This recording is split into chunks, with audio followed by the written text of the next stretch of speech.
A very good and very early morning to everybody. Welcome to our press point on the assessment of the National Energy and Climate Plans. Executive Vice President Ribera, Commissioner Hoekstra and Commissioner Jørgensen will present you the findings first. Just to note that we have the press material and the communication text available online. And after the short presentations, we will then take questions. I will now, in the interest of time, pass the floor immediately to Executive Vice President Ribera. The floor is yours. Thank you so much. Good morning. Thank you, colleagues, for being here with the three of us, so to comment this very important report that shows to what extent we can reaffirm our commitment to keep on track in the climate goals that we adopted not so far ago and according to the Paris Agreement and according to science. In fact, what it shows, as you will be able to see, is that the Green Agenda drives investment and prosperity, and that we can manage the decarbonization pathways together with this boost of the capacity to create wealth.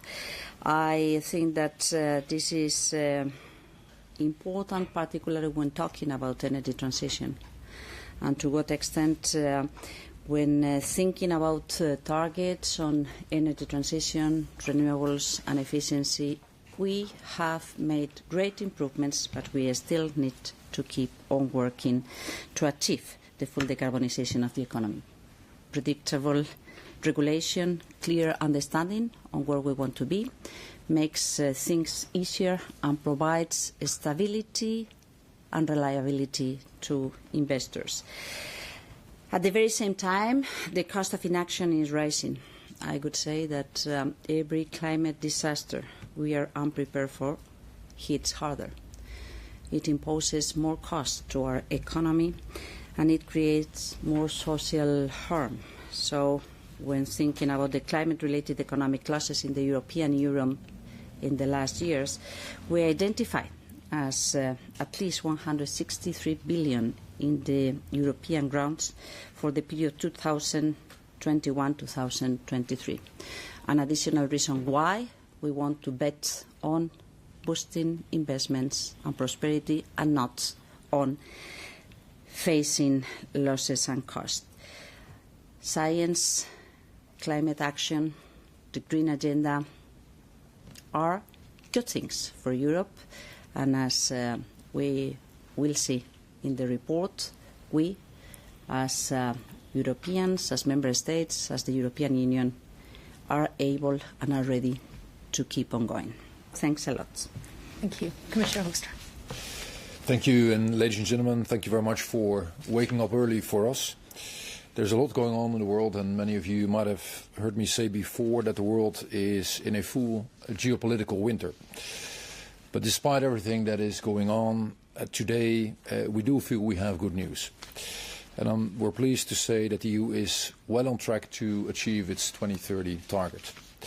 And that comes, as Teresa Ribera was saying, right from the Commission's assessment of the final national energy and climate plans. If you look at the data, you will find that the EU has already reduced emissions by 37% since 1990.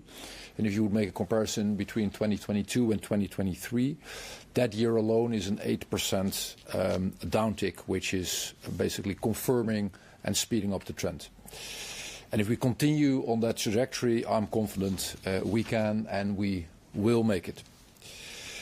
The national energy and climate plans complement EU policies that are already showing, in my view, truly impressive results. For instance, if you look at the ETS sector, there we have nearly halved the emissions it is covering since 2005.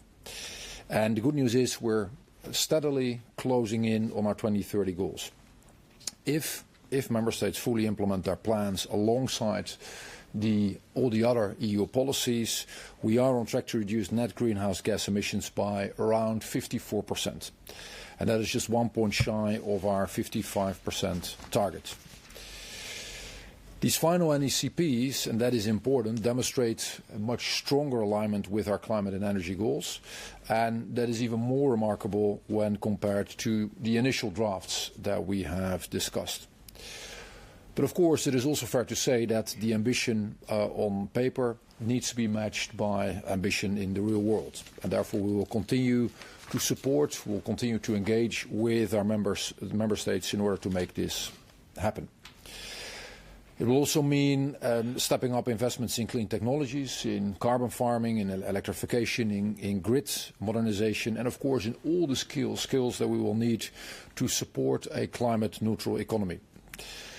It will also imply addressing energy poverty and ensuring a just transition, absolutely vital pillars of the transition, particularly as we're looking into the new emissions trading system for road transport and buildings, which we're rolling out.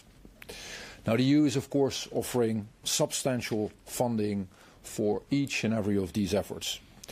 For instance, revenues from the EU ETS can be channeled into NECP-related investments. And, of course, as I'm sure you're well aware, the SCP, the Social Climate Fund, will provide targeted support to low-income households and SMEs, particularly in the sectors of building and transportation. So the progress we are making towards 2030 provides, in our view, a solid foundation for long-term climate and economic resilience. But of course, we must also look ahead. Setting a clear target for 2040, giving predictability, in our view, is important. And of course, all the elements that are related to the Clean Industrial Deal and the Affordable Energy Action Plan are key elements to drive this transformation. So to sum it all up, the NECP assessment, in our view, truly is good news. Good news for climate, good news for our economy. Also, there is still work to be done. We will continue to engage, we will continue to deliver on energy, on climate, and on fairness. We see the change happening. We see the growth in clean energy and transport. We see ever more investments in innovation. We see clear industries starting to prosper. But we need to continue to keep building for this future. Thank you. Thank you. Commissioner Jørgensen. Thank you so much. I very much agree that this assessment is indeed bringing good news. We have reasons to be proud, although we cannot be satisfied. We've come a long way, but we're not where we need to be yet. So it's very important to keep in mind that the energy policy of the European Union has three main objectives. Number one, security and energy independence. Number two, bringing down the prices, both for the sake of our competitiveness and to fight energy poverty.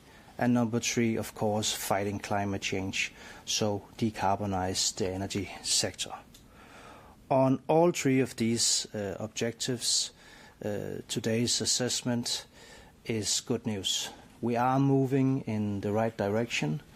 And if we compare to the last assessment from 23, it's actually quite impressive how fast it is going. I will say, however, that especially on energy efficiency, we still need to do more.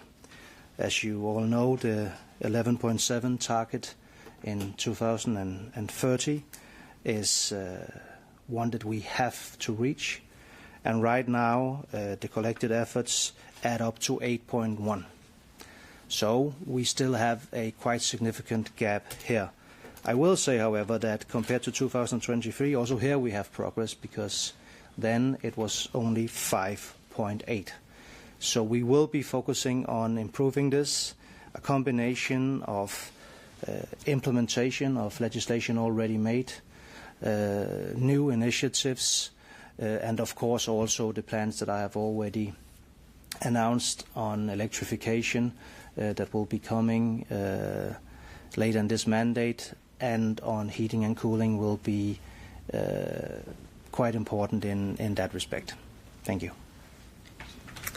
Thank you, Executive Vice President. Thank you, Commissioners. I will now open the floor to questions. Before taking the floor or putting a question forward, please say your name and the media you represent, and kindly also specify to whom your question is addressed, and then finally use the microphones that are placed next to the cameras in the first row. Who wants to start? Nico. Do I need to press anything, or? No. Okay. Nicholas Koma, you're active. Given the 2% gap in the effort-sharing sectors, that means the market won't clear in 2032. Will the Commission propose corrective action as foreseen in the climate governance law? And secondarily, given the energy efficiency gap, is the Commission poised to propose additional measures to ensure the 11.7% target is met? Commissioner. So you were looking at me, but it's... I can maybe start. So, yes, as I said, especially on the energy efficiency, we do need to ramp up efforts. For me, it's a bit of a paradox that, generally speaking, we focus more on renewables than we do on energy efficiency. We need to focus on both, because if we don't, we cannot achieve our targets. Also, if we look at how fast investments are actually paying back in energy efficiency efforts, both with regards to industry and in private homes, it is actually a very, very good business case. So there are many good reasons for doing more. We already have a lot of legislation in place. The last mandate was quite impressive in that regard, and we will of course be following the implementation closely, giving recommendations, making sure that countries are actually doing what they're supposed to. But yes, we will also be putting forward new proposals to help this effort, especially I will point to the electrification plan that I will present, because electrification will be at the core of our energy efficiency efforts in Europe. It is one of the most important and fastest ways of becoming more efficient. Thank you. Please. So, as Commissioners Jørgensen and Hoekstra stated in their comments, I think that we have been adopting additional measures and providing good inputs to strengthen the capacity to work together with Member States. The Clean Industrial Deal, its related developments, including, by the way, the decision to support Member States on speedy but sound access to state aid, so to ensure that we can fulfill the targets being represented by this legislation, but not only, also to boost the industrial innovation and the capacity to create a much more modern industry in Europe, will help. One of these approaches is very precisely to support this capacity to accelerate the possibility to decarbonize the industry, to improve the full deployment of renewable energy and energy efficiency, and to facilitate the manufacturing of clean tech. So yes, we are taking some additional measures to facilitate this joint effort being made by Member States. What we have today is the state of the art according to the existing national energy and climate plans, and of course we may have the capacity to improve these results as they are represented today through the incoming capacities and the incoming efforts, joint efforts being made by Member States and the Commission. Maybe briefly building on that, in my view, it will be good practice for all three of us to continue to engage with Member States on all elements of their plans, right? Because these are plans. A lot of it is already in the phase of implementation, but implementation will continue to be with us during the years going forward. So making sure we have that dialogue is already important, just to make sure that we deliver on this. Secondly, of course, as you were rightfully pointing out, there are some very clear, strong points, particularly, by the way, in the domain of renewables. If you look at the data, there are also weaknesses and vulnerabilities that would, of course, merit particular attention from us, and which we will give. And I'm pretty sure that, across categories in the years going forward, you will see different developments. We will continue to be amazed by positive developments in some. We might be more critical about developments in other categories, and that is precisely why, together with the member states, we will have this dialogue. We will continue to share best practices. We will continue to share lessons that might be relevant for all of them. And it is precisely that type of dialogue that makes at least me confident that we will also be able to close the small remaining gap that we currently have on the table. Thank you. Alice. Hello, Alice Hancock, Financial Times. I think to Commissioner Hoekstra, but potentially for the others. I wondered which of the Fit for 55 files could you envisage being part of a simplification omnibus, if so, and if that is the case, and also during the review of some of the files in 2026, how will you ensure that you don't end up shaving percentage points off the trajectory towards 55%? Thank you. Well, I think it is probably wise not to try to pick out one and now speculate about where most potential is. I think the whole name of the game in all the files is how can you combine an effort of significant simplification for the reason that we have made life too difficult in many domains of life, and yet uphold the goals why we have actually arrived at these type of policies. CBAM, I always tend to think, is one of the best examples, where we're taking 90% of the companies out of scope, but we're upholding 99% of the emissions. Now, of course, simplification doesn't always get you this type of numbers, right? This is a pretty extreme example of huge simplification, while frankly speaking, upholding almost the full scope. I think what it takes from us, not just the three of us, but also from the Commission at large in all the various domains, how do you, in a smart, wise, a predictable way, go about this effort? I think that is doable. I do think that at some points, when you look at the data, you will find that there is huge way for more simplification. At the same time, the goals we have articulated in the beginning, we've done that for a reason. So we also will continue to be committed to the climate goals as we have articulated them. Go ahead. Louise Guillot with Politico. Thank you very much for the press conference. I have a quick question on the social acceptance. So in the report, you mentioned that measures for ensuring the fairness of the transition are lacking. So how do you explain this in the first place? And also, what are you going to do about it, especially when we're at a time when especially populist forces are calling into question the Green Deal? Thank you. Do you want to start? Or? Yes. No, I think that this is a very critical point. Such a deep transformation of the economy can only succeed if we pay attention to the social dimension.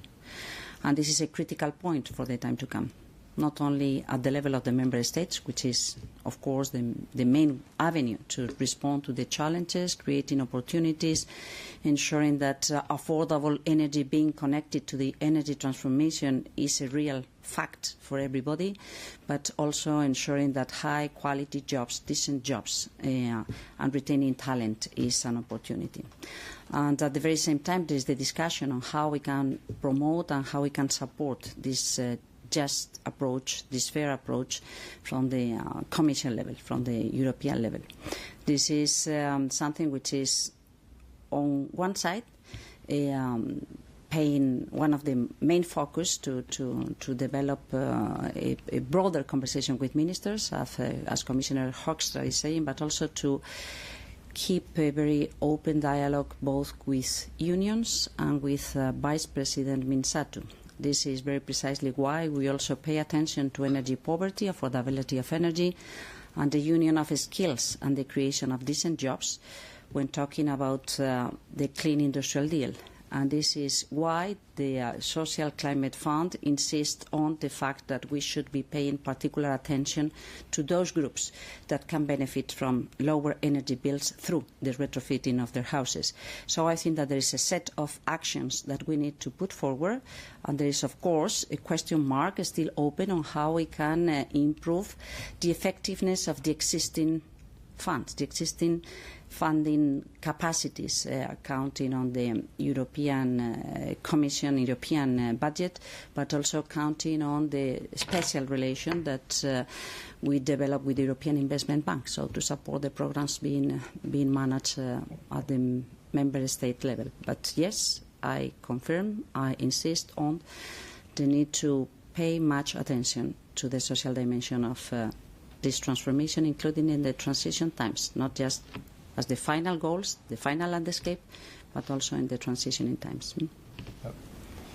If I may briefly build on that, I think that's spot on. It is if the transition is not going to be fair and perceived as fair by the vast majority of our citizens, it will simply not succeed. I think it is as simple as that. And the interesting statistic, which might sound like a paradox, but which I've always find very helpful, is that if you ask Europeans how they look upon climate change and policies, the vast majority actually wants us to do more because they're worried by the heat waves, the droughts, the floodings and the stuff that they see. But if you ask the same people what they think about climate measures, quite a substantial proportion is actually worried what that might do to their lives and to their jobs. And that's actually quite understandable, right? If you're working in a coal plant and you might, intellectually understand that we need to do more for climate action, but you will also have a family to feed and you have either rent or a mortgage to pay for, and your plant might be closing. Of course, your worry is, okay, how am I going to sustain my way of living? And that is precisely where that element of the transition kicks in. If you then look at the numbers, yes, the Union has made billions and billions and billions available through to all the different fundings that we have. And yet we do need to make sure, and that's one of the big things going forward, that this lands with our people in a way that is actually helpful. So one very important part of the social dimension is obviously energy prices. So right now we have every winter around 46, 47 million Europeans who are not able to adequately heat their homes. This is obviously totally unacceptable, and therefore it's also a main objective of us to get the prices down. And we will. And the two most efficient ways of doing that is, one, deploy more renewables fast. We save more than 30 billion euros per year extra in newly deployed renewables. And we are breaking records every year. So last year it was 78 gigawatts of new renewable deployed. This year we estimate it'll be 89. So that's one very important point. I'll also say one more thing, which is, remember, this is an assessment of what's actually being done in the member states, what's actually being done by the decision makers and politicians that meet their people every day. And this is not a document that shows that Europe is backtracking. This is the opposite. This is a document that shows that we are actually on course and that we're moving fast in the right direction.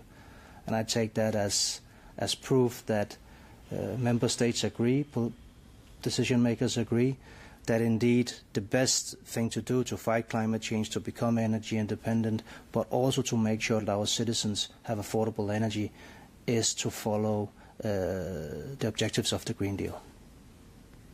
Thank you. We're moving towards the end, but let's see if we manage to squeeze one or two questions, but go ahead first. Hello, Adrien Decalon, Agence France Presse. Can you explain what happened exactly with 2040 targets? Why it is so hard to get a deal with the member states, and what could be the flexibilities you mentioned to make? Well, it might be a bit dull, but at least it's predictable. What I've shared with many of you before is what I gladly repeat over here. I'm confident, and increasingly confident, that we will be able to land an ambitious target before summer. And then typically your follow-up question is, when does the summer start? Well, our summer starts when we go with recess, and I'm pretty confident that before that we will kick this off, and that we will have both the 2040 targets and of course an NDC before we together walk into Belém. Thank you. We have been highly efficient with the short time we have. Let's go for the last question. Go ahead. Hello, Rebecca Gualandi from Carbon Pulse. My question is also on the 2040 target, and it's would it not be better to set a lower emission reduction target than including Article 6 credits or counting too much on carbon removal, which may muddle the waters? And another one is that in February, the EEA published an assessment estimating the EU was on track to cut emissions by 49% by 2030. So what happened in between? What were the main updates that helped now reach an estimated 54? So the first one is for you, Commissioner Hoekstra. The second is for whoever wants to answer. Thank you. Well, my brief version of the second part of that answer would be that is in the report, right? That is what the report articulates and where it diligently goes into all categories for all member states, and that gives us the confidence of the numbers and the assessment that we have just given. As for 2040, I said a couple of things about this in the European Parliament, and I very much look forward to having a press conference with all of you once we have reached that point that we call before summer to discuss it in great detail. Thank you. Thank you very much, and thank you, Executive Vice President and Commissioners, for making yourselves available at this hour. And I want to wish you a very successful college meeting, which is about to start. And for everybody else, have a very nice day, and see you later. Thank you.